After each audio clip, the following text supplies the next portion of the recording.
Demands होने के बावजूद अभी तक रमेश बिधूड़ी को एक्सपेल नहीं किया है, उनको संसद से बाहर नहीं निकाला गया है। ओम बिरला और जो पार्लियामेंट्री एक हिस्ट्री है, उसमें ये रमेश बिधूड़ी का ये बयान आप कैसे देखते हैं? आपने तो पार्लियामेंट के प्रोसेसेस को बहुत क्लोज़ली समझा है, परखा है, जाना है। अगर स्पीकर ये जानते हुए बहुत ही छोटे बयानों पर वो उन्होंने लोगों को सस्पेंड किया है, उनको संसद से बाहर किया है और आज रमेश बिधूड़ी को ये कह देना कि भई आपके स्टेटमेंट्स को एक्सपंज कर दिया गया है, पार्टी की डिसिप्लिनरी कमिटी ने उनको एक नोटिस दे दिया है। क्या इतना काफ़ी है? एक आज के ज़माने में जब विजुअल और प्रिंट मीडिया में ऑलरेडी जो मैसेज जाना था, जो जो भी उन्होंने बातें दानिश अली के बारे में कही है, वो तो चली गई। तो क्या कहेंगे संसद के इस पूरे रवैये पर? वो नहीं कर सकते, एक्शन नहीं कर सकते रमेश बिधूड़ी के खिलाफ, क्योंकि आरएसएस का जो पूरा गठन है वो एक क्लोज्ड रूम के अंदर सीक्रेट के आधार पे चलने वाली सोसाइटी के बेसिस पे किया हुआ है।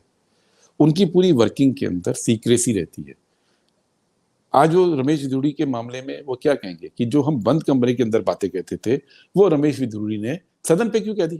यही तो उनकी नजर में हुआ है। आरएसएस के लोग गली मोहल्लों में यही भाषा यूज करते आए हैं। आरएसएस के लोग अपनी मीटिंग्स के अंदर, क्लोज रूम के अंदर यही भाषा का इस्तेमाल करते हैं। तो वो दिल से रमेश बिधूड़ी को गुनहगार नहीं मानते हैं। वो केवल ये कह सकते हैं कि रमेश बिधूड़ी बेवकूफ रहे कि जो बात हम बंद कमरे में और अपनी योजनाओं में करते थे या सड़क पर करते थे वो क्यों कर दी।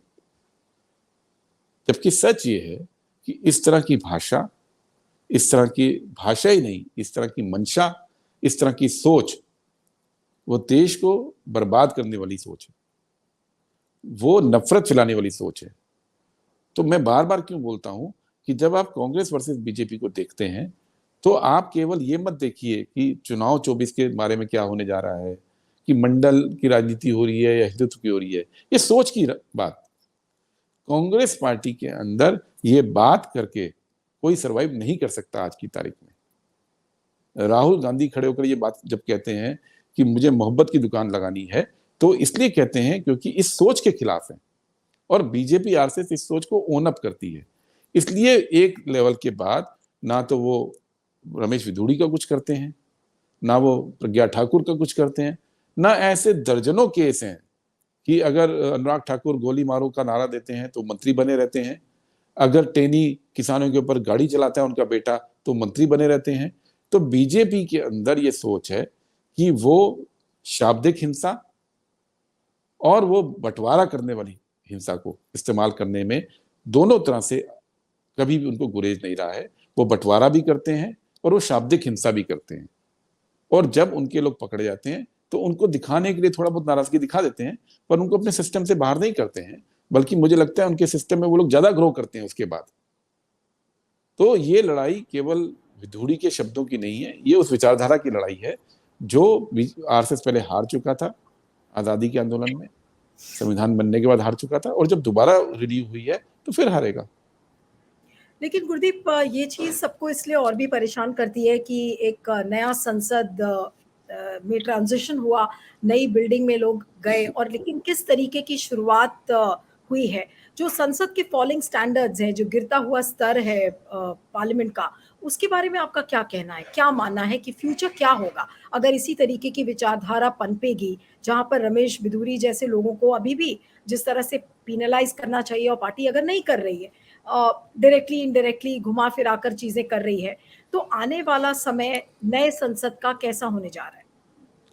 उसके लिए तो मुहावरा काफी है, बोया पेड़ बबूल का तो आम कहाँ से होए। ये लोग बबूल बो रहे हैं तो आम का फल तो नहीं उस पर होगा।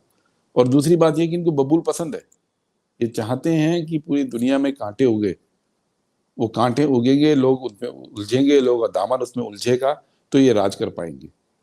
तो ये तो स्पष्ट है, इसमें मेरे या आपकी या किसी और की या इवन आरएसएस के लोगों की सोच और हमारा निष्कर्ष इसमें अलग नहीं हो सकता है। वो भी जानते हैं वो क्या कर रहे हैं।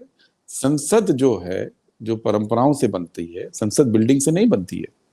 जिस देश के अंदर हमारी संसद जैसी आलीशान बिल्डिंग्स नहीं होंगी तो क्या उस देश के अंदर लोकतंत्र कमजोर होगा? बहुत सारे देश हैं दुनिया में जहां की संसद की बिल्डिंग बहुत आलीशान नहीं है, लेकिन वहां लोकतंत्र मजबूत है, क्योंकि लोकतंत्र जो है वो बिल्डिंग से नहीं बनता है, लोकतंत्र विचारों से बनता है, परंपराओं से बनता है, सरकारें कैसे बिहेव करती हैं उससे बनता है। बिल्कुल।